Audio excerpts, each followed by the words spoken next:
Imam Ghazali mengatakan kalau kamu tengok kepada orang yang lebih, kepada orang orang kafir, dan kamu melihat orang kafir ini adalah orang yang tidak beriman kepada Allah, jangan terburu-buru kamu menghukum kepada dia itu adalah lebih hina daripada kamu, karena kamu tidak tahu apakah penghujung kamu dan apa penghujung dia.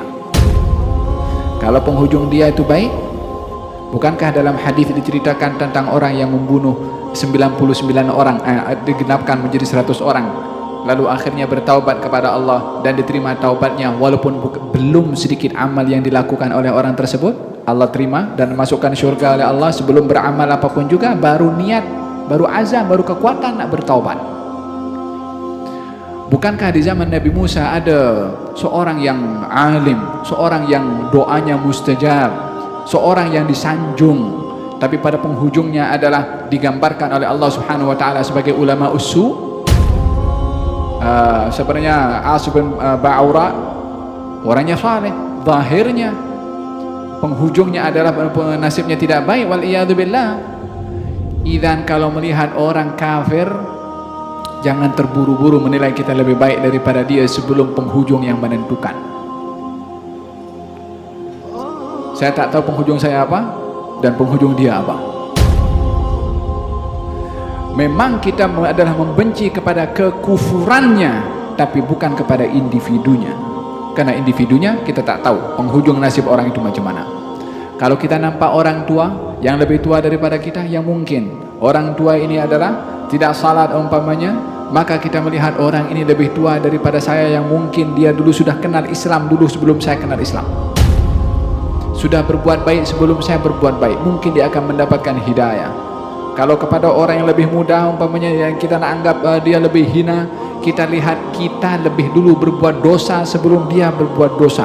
Tengok sentiasa kekurangan diri dan kelebihan yang ada pada orang, maka baru kita akan melihat kalau diri kita itu memasuki pintu tawadhu.